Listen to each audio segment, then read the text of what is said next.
خلیفہ اول صدیق اکبر، شان میں اونچا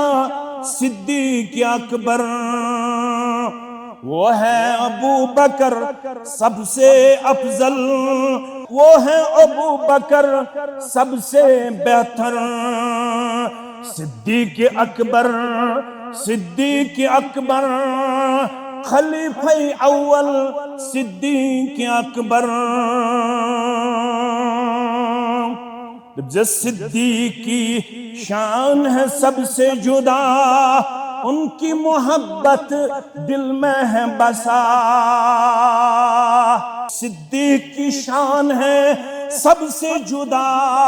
ان کی محبت دل میں ہے بسا، خلافت کا بوجھ انہوں نے اٹھایا، اسلام کی شمع انہوں نے جلایا، خلافت کا بوجھ انہوں نے اٹھایا، اسلام کی شمع انہوں نے جلایا۔ میانے عزیز یہ چھی پان کرمت خلیف مقرر پانس پت محمد الرسول اللہ صلی اللہ علیہ وسلم۔ اگو اشارہ بیاگو سراحت تو تھیزو یاد،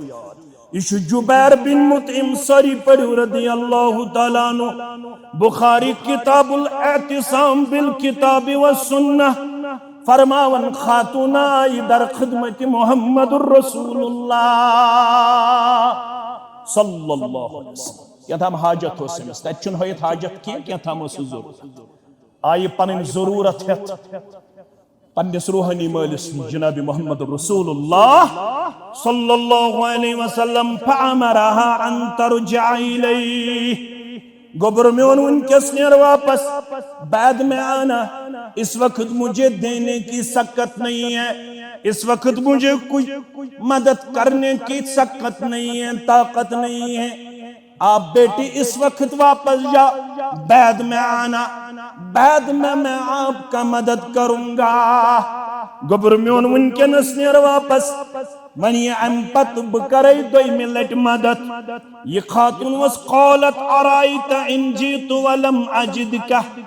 اگر بدوئی ملٹ آئیس توی اسون ید دنیا سندر توی اوز گمت موتسد ملاقات۔ اللہ اکبر، یہ کشوان خاتون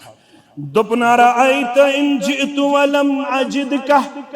اگر بدوئی ملٹ آئیس چانی حکم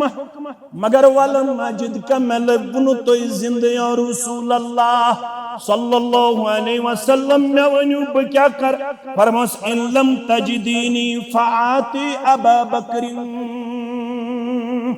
اے میانی گبرا، اے میانی گبرا، اگر نبوسس موجود میانے بدل کر رجوع ابا بکر صدیق اسکن رضی اللہ تعالیٰ عنہ۔ سب سے اونچا، سب سے بہتر ابو بکر، ابو بکر، خلافت کا بوجھ انہوں نے اٹھایا، اسلام کی شمع انہوں نے جلایا، ابو بکر کا ذکر باعث فخر ہے، ان کی سیرت مشعل راہ ہے، ابو بکر کا ذکر باعث فخر ہے، ان کی سیرت مشعل راہ ہے، ان کے نقش قدم پہ چلنا، منزل مقصود تک پہنچنا، یہی ہے کہنا، یہی ہے کہنا صدیق اکبر، صدیق اکبر، سب سے اونچا، سب سے بہتر صدیق اکبر، صدیق اکبر رضی اللہ تعالی